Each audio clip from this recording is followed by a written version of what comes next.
Boa noite, queridos irmãos e irmãs, sejam todos bem-vindos. Que a luz do Divino Mestre envolva todos nós na noite de hoje. Aproveitemos desses minutos para que possamos sintonizar com Deus, com Jesus, com a espiritualidade, lembrando que nós somos espíritos e precisamos desses momentos para nos equilibrarmos. Então vamos cerrar os nossos olhos, agradecendo a Deus por este momento, a toda a equipe espiritual que começou nós até aqui. Que envolva esses irmãos desencarnados que aqui estão no Senhor, que também querem nos consolar. Que todos nós possamos obedecer e receber aquilo que viemos buscar. Pai nosso que estás no céu, santificado seja o vosso nome. Venha a nós o vosso reino, seja feita a vossa vontade, assim na terra como no céu. O pão nosso de cada dia nos dá hoje, Senhor. Perdoa, Senhor, as nossas dívidas, assim como nós devemos perdoar os nossos devedores, e não nos deixes cair em tentação, mas livrai-nos de todos os males. E assim, vamos aproveitando o dia de hoje, recebendo o nosso amigo, que vai nos ajudar através da sua palavra a nos dispensarmos das coisas materiais e nos lembrarmos dos seus espíritos. Seja bem-vindo.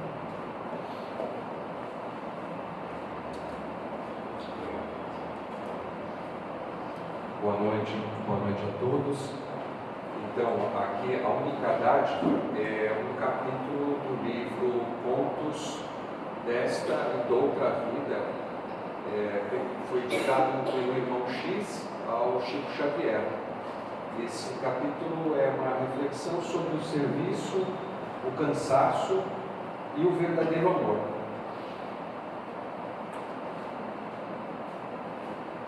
Então, quando Jesus andava, um monte de gente seguia ele. E que tipo de pessoa que seguia Jesus? O pessoal que era rico, que tinha poder, preferia ficar em casa, porque eles tinham os escravos, tinham os serventes, tinha todo o conforto lá. Mas o pessoal que era mais pobre, que estava doente, que estava mais necessitado, eram esses que seguiam Jesus. Né? Que eles não tinham nada, então eles seguiam mesmo. Né? E Jesus ia andando e fazendo pregações junto com os apóstolos, e ficava uma multidão que ia seguindo ele. Eles paravam em alguns lugares, por um tempo, aí depois seguia mais um pouco, né? E andando por toda a Galileia, né? E aí nesses lugares as pessoas estavam muito necessitadas, com fome, doentes. Então os apóstolos e os seguidores mais fiéis, eles ajudavam no atendimento, né? Então eles cuidavam das feridas, davam tratamento, o que era possível fazer, né? Mas o Simão Pedro, né, ele estava exausto porque foram 20 dias direto de trabalho, né, ajudando os mais necessitados, né. Então tinha pessoas com fome, né, e chegou um momento que o cansaço venceu ele, né. Ele ficou desanimado, aí ele foi para um cantinho, se escondeu lá, ficou lá cansado e desanimado.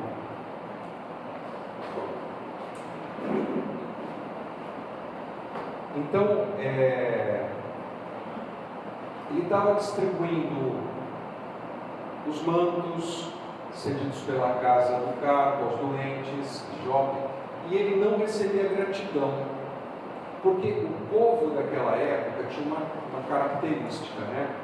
Ele tratava e o pessoal ainda recebia, ainda ficava desconfiado, ainda chamava ele de ladrão, que ele estava pegando as coisas, né?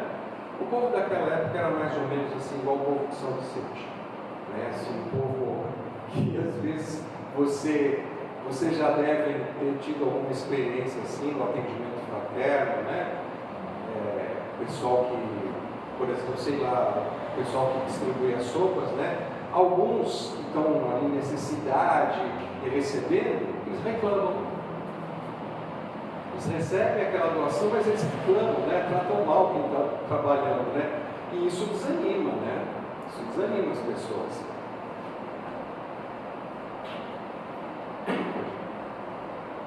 Aí Jesus, que tudo vê, que tudo sabe, percebeu, né? O Pedro estava escondidinho, mas Jesus achou e foi lá conversar com ele, né?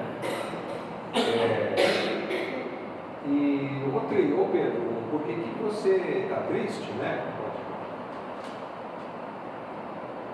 Aí o Pedro conta a história, né? Então ele pergunta para o Pedro, mas o que a gente deu para eles, né? As moedas vieram das mãos de João. As roupas vieram da casa de Zobalão. Os mantos da residência de Caio. A comida do lar de Zebedeu. O trigo da serra de Zaqueu. E o peixe foram eles mesmos que pescaram, né? Então, tudo que foi dado, eles pegaram e passaram para frente. Então ele explicou para o Pedro, nós não estamos dando nada, nós somos distribuidores, né? A divina bondade, ela cria ocasião que a gente receba as doações e a gente repassa, né? Diz uma história que o Chico fazia isso, né? O Chico Xavier fazia isso. Às vezes chegava alguma pessoa assim de muito dinheiro, né? E falava, olha Chico, vou te dar aqui esse relógio de ouro para você e tal. E diz que o Chico dava para a primeira pessoa da fila, o próximo que aparecia lá, ele deu, olha, tem um relógio bonito, tal para você. Então ele fazia assim, ele recebia muito. O Chico poderia ter sido muito rico se ele quisesse, né? Mas tudo que ele recebia, ele distribuía logo em seguida. Então, o verdadeiro patrimônio, né? Todos os bens da vida e os recursos de Deus podem ser transmitidos de lugar a lugar, passando apenas de mão em mão, né? A única coisa que nós podemos dar de nós mesmos, em essência, é o amor. O amor é a única dádiva, sofrendo e renunciando por amor. Porque sofrendo por quê? Porque se prestar caridade fosse algo fácil, todo mundo fazia. Então prestar caridade é algo difícil, dá trabalho, pode trazer sofrimento, pode trazer sentimentos de gratidão. Não é fácil, né? E aí está o valor.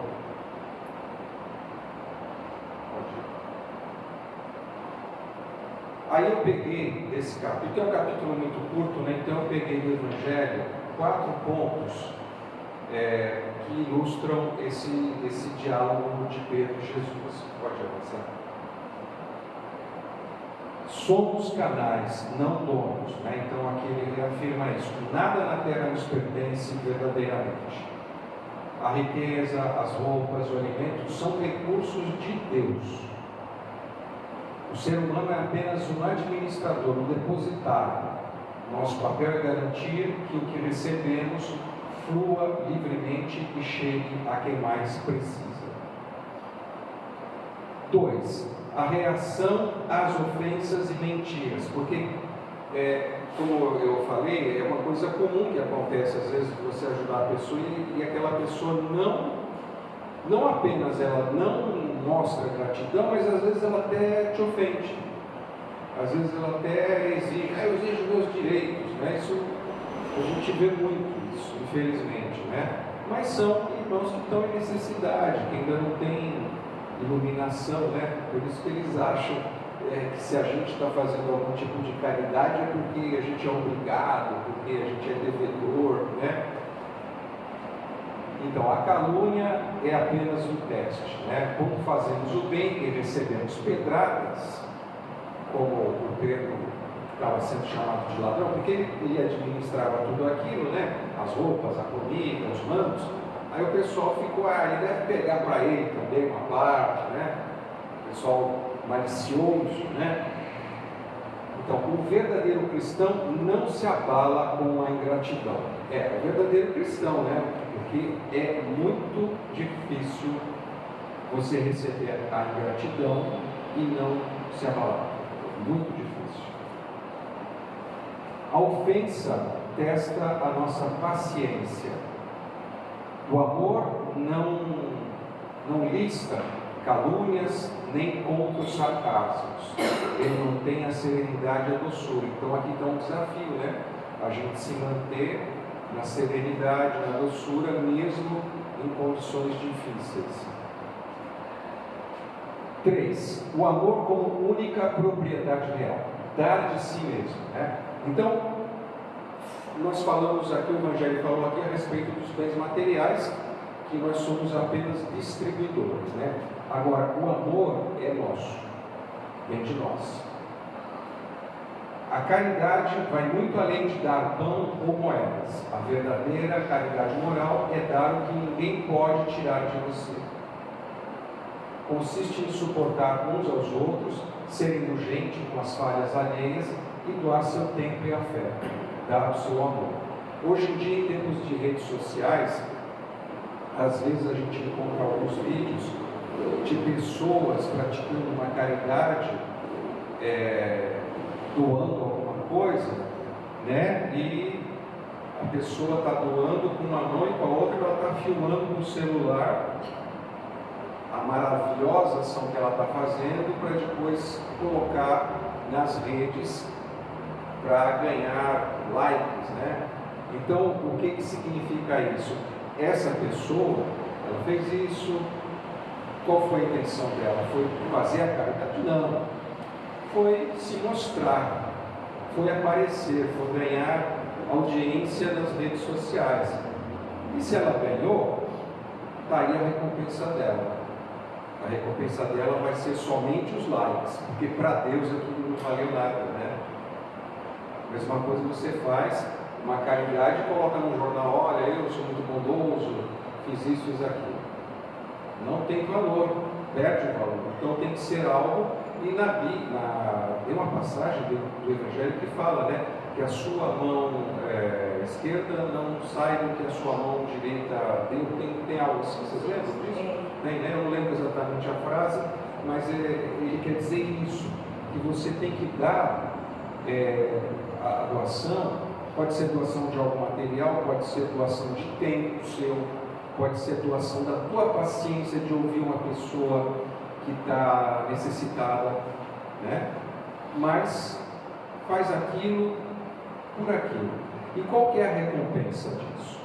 A recompensa disso, vamos imaginar que você tem umas crianças aqui numa situação muito ruim e você dá para elas um brinquedo. Você vai ver a felicidade delas. Então, essa é a tua recompensa. É você sentir a alegria do outro, né? Quem é pai tem uma facilidade de entender isso. Quem é pai tem a mãe. Quando você dá o presente, né, para um filho, para uma filha, que o filho e a filha ficam contentes, já estão cobrando ali, já está cobrando o presente, né? Não, está agradecendo. Está agradecendo, que legal. E você fica feliz, né? Geralmente os pais, o pai e a mãe, eles ficam mais felizes no dia do aniversário dos filhos do que no dia do seu próprio aniversário. Né? O dia do meu aniversário eu não ligo, mas o dia do aniversário das minhas filhas é aquela coisa, né? Porque ela vai ficar feliz, eu vou dar um presente, vou dar uma coisa, né? E ela vai ficar contente. Então, esta alegria que ela sente, eu pego carona, eu sinto também, eu fico contente pela alegria, eu sinto felicidade pela felicidade que o outro está sentindo. 4.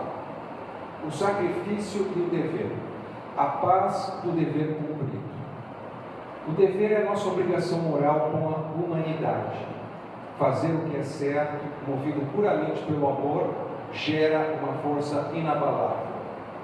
O sacrifício pelo próximo traz uma paz interna tão profunda que nenhuma ofensa ou cansaço do mundo consegue destruir.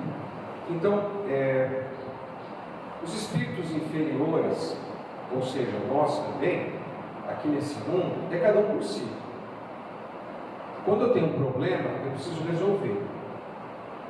E eu vou me esforçar, vou tentar pensar no jeito de resolver.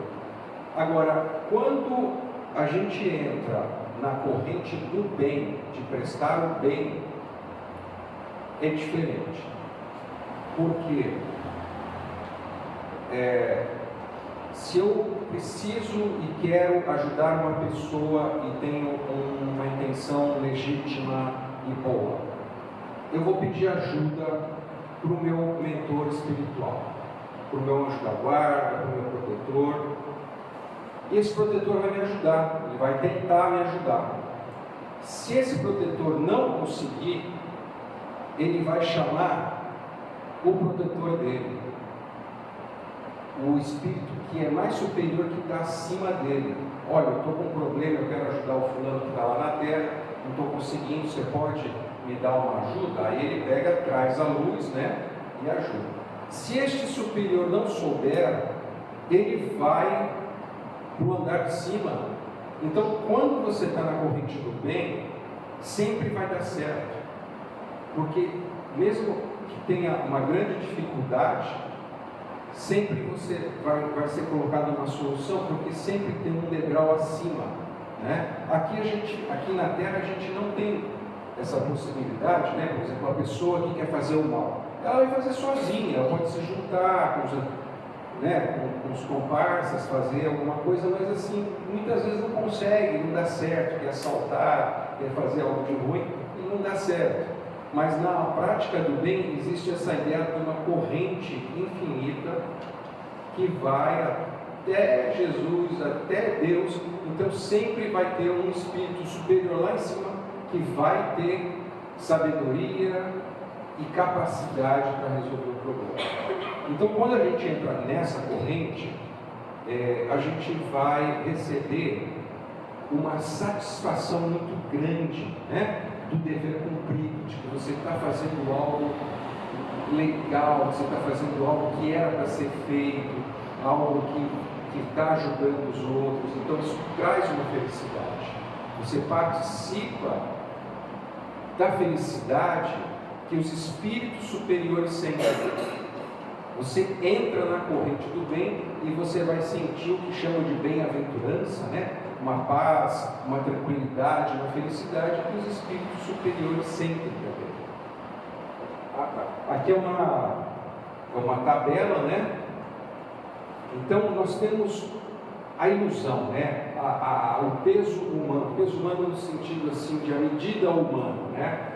Eu estou dando as minhas coisas quando você está doando alguma coisa. A realidade, a lente do Evangelho. Sou apenas um administrador das coisas de Deus, falando de coisas materiais. Na outra linha, fui injustiçado e ferido pela multidão. Na realidade, estou exercitando minha paciência e doçura. Não tenho mais o que dar. A realidade, posso dar o meu amor infinito, a verdadeira caridade. Estou exausto do trabalho. E na realidade, quando a pessoa faz corretamente, encontro alegria profunda no dever cumprido. Todos os bens podem ser passados de mão em mão, mas apenas o amor é doado de coração a coração. Que também tem um outro significado, né? Quando você dá um bem material, ele é finito, né? Se eu tenho 3 moedas, dou uma, eu fico com 2. Se eu dou mais uma, eu fico com uma. Se eu dou a última, eu fico sem nada.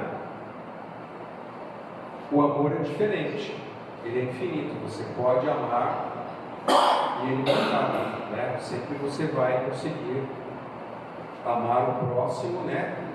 E o nosso objetivo é que assim, a gente ama alguns próximos.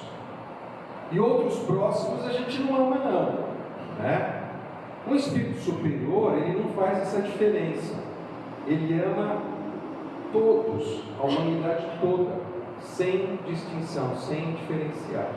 Isso é onde que a gente pretende chegar, né? Mas se a gente já está amando alguns, já é um bom começo, né?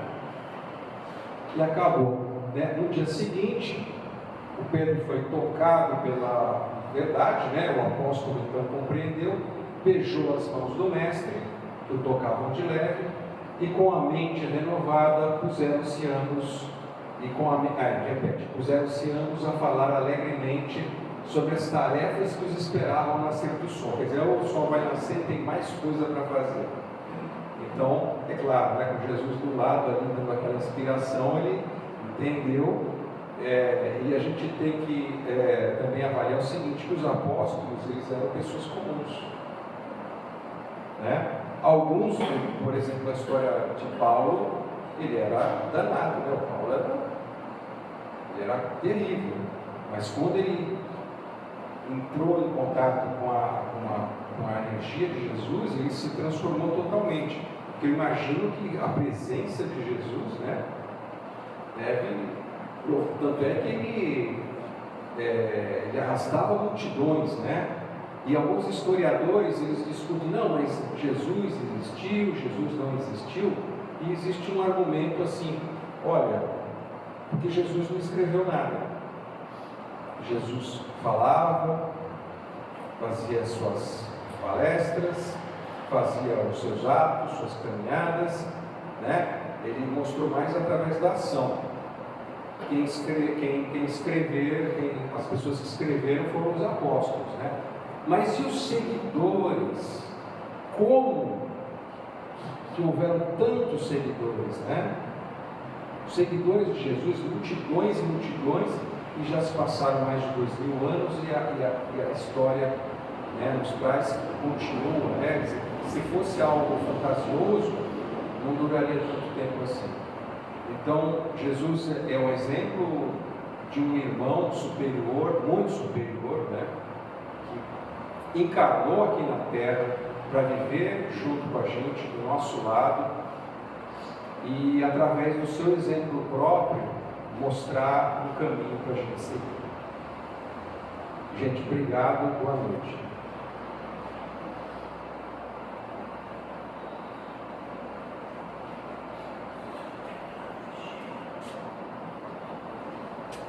Agradecemos imensamente o nosso irmão Emílio pelas palavras da noite, que realmente vem nos mostrar que só através do amor a gente pode enfrentar os nossos desafios diários, seja no nosso lar, seja no nosso trabalho, seja no nosso caminho. Jesus continue nos ajudando e vamos para a segunda parte dos nossos trabalhos, que é a parte dos pais.